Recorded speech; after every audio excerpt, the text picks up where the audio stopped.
Hey everybody, welcome back to Swan's Japanese Horror Reviews. It was pretty nice out, so I decided to film the review outside, even though there are a couple mosquitoes buzzing around. But besides that, today's review is of the 2000 film Isola. Isola revolves around the Kobe earthquake of 1995. Now this was an actual earthquake that happened, and it killed thousands of people. This was huge news. And so it was really interesting to see a horror film based around an actual natural disaster. So for Japanese audiences, this certainly will resonate with them as something very real. So we have the earthquake as the backdrop for the setting, and the main character is this psychic girl who comes and acts as a volunteer to help the homeless. And she's able to see into the hearts and minds of different people. Now she meets up with a girl named Chihiro who has 13 split personalities, one of which may be deadly. So I thought from the onstart, oh, this is interesting. You've got a psychic and a person with split personalities. That doesn't happen in too many movies. Okay, I like that pairing. There's a bird just flew. Unfortunately, the film kind of dives into really standard cliche Japanese horror fare about halfway through when we get the scientists that are brought in to talk about evil spirits.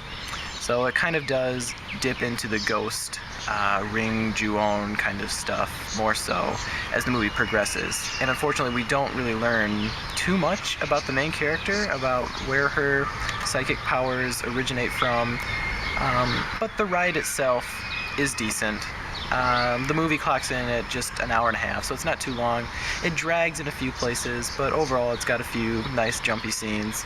And budget-wise, it looked like it was alright. There's a few poor computer graphics spread throughout the film, but it was 2000, so you can't fault it too much.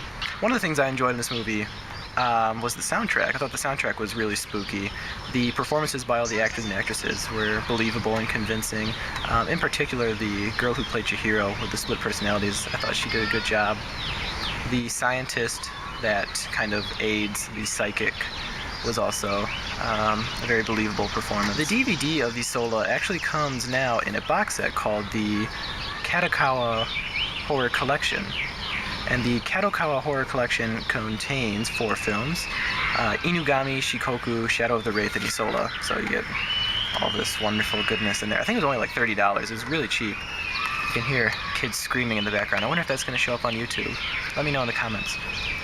And yeah, Isola used to be available on its own, but I think it's long out of print. So this came out just a few years ago, this box. I just bought this a few years ago at Best Buy.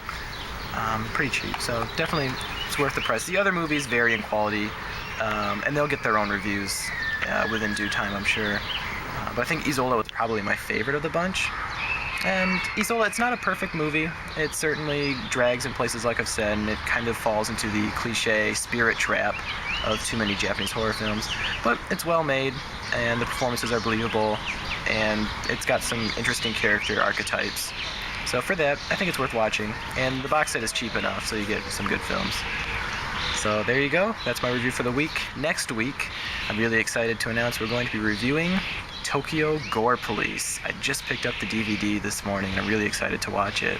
And I've got some special stuff planned for that review, and then we've got episode 50, The Best and Worst. So good stuff on the way, more reviews after that.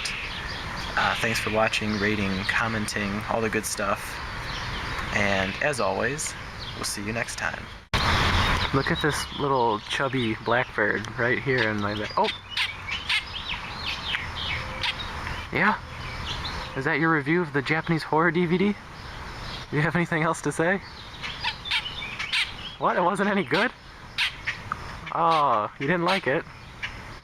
Yeah? Oh, he didn't like it either, huh?